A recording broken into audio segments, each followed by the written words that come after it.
Muy buen día tenga cada uno de ustedes. Hoy nos encontramos en el Hotel Soleil acompañando a las candidatas para una sesión fotográfica. Podremos conocer a cada una de ellas en belleza e inteligencia. Acompáñenos a conocer a las representantes de los diferentes municipios.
Are your hands shaking? Are your fists breaking? Are you climbing over walls?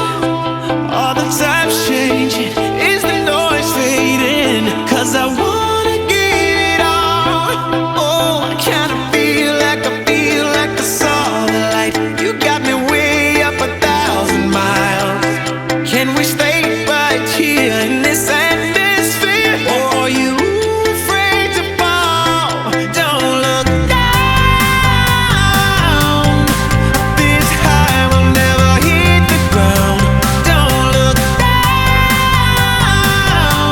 See that sky, we're gonna reach it now. Do you feel the lightning inside of you? Will you follow through if I fall for you? Don't look down. Up this high, we'll never hit the ground.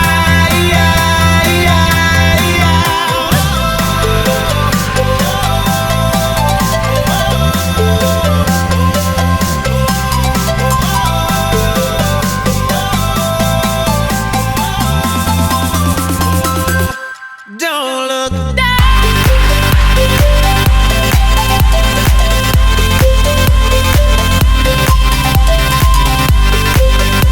Ahora nos encontramos con una representante. ¿Cuál es tu nombre? Mi nombre es Kaylee Ruiz. ¿A qué municipio representas? Orgullosamente represento al municipio de Cunén. Mi nombre es Carolina Naví Vázquez Moreno. ¿A qué municipio representas? Represento orgullosamente al municipio de Zacapula. Hola, mucho gusto. Mi nombre es Livni Reina Karina Pérez Herrera. ¿A qué municipio representas?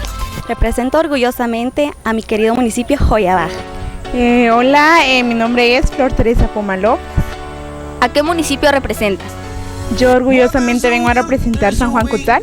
Dulce Nayansi de la Rosadía. ¿Qué municipio representas? A mi bello municipio de Santo Tomás Chiché. Mi nombre es Carla Yanina Droella Lorenzo. ¿A qué municipio representas? En esta ocasión represento orgullosamente al municipio de Ixcán. Mi nombre es Victoria de Estrada. Y cuéntame, ¿a qué municipio representas? Estoy representando al municipio de Pachalún orgullosamente. Ángeles Rodríguez. ¿A qué municipio representas? Orgullosamente represento al municipio de Santa Cruz de Piché. Andrea González. ¿A qué municipio representas? Estoy representando Espantán. Hola, ¿qué tal? Mi nombre es Isabel Estacuy y represento a mi bello municipio de Canía. Gracias a los medios de comunicación que el día de hoy se hicieron presentes acá en esta actividad tan importante para la Comisión de Cultura. El día de hoy estamos en una ciudad muy importante para Guatemala, como lo es la ciudad de Antigua Guatemala, parte de nuestra historia, parte de la cultura de Guatemala, y que pues definitivamente no podía quedar fuera en una visita tan bonita como la que fue el día de hoy para las señoritas que están participando al evento de señoritas Quiché. ¿En qué lugares estuvieron las candidatas? El día de hoy tuvimos la oportunidad de estar en un hotel muy bonito y muy prestigioso acá en la Antigua Guatemala, como lo es el Hotel Soleil Antigua, en el cual pues hubo una sesión fotográfica en traje de baño dentro de las instalaciones un almuerzo pues que fue recepcionado para ellas y la Comisión de Cultura y Medios de Comunicación y para las personas que pues tuvieron a bien ser invitados especiales. Bueno, antes de esta invitación para el día viernes quisiera hacer la invitación a toda la sociedad quichelense que nos acompañe el día jueves a lo que es el baile social, en el cual pues estará la orquesta Mambo, invitando a toda la gente. El único requisito es que lleguen con traje formal, que vengan a que nos acompañen y a que pues se puedan disfrutar y conocer a las candidatas que están participando al trono. El día viernes también estamos haciendo la cordial invitación a todas las personas que nos acompañan y nos ven a través de este medio tan importante a que pues puedan llegar, visitarnos a lo que es el gimnasio municipal más conocido como el Tonelón, en donde será el cierre con broche de oro que es la elección e investidura de la señorita Quiché.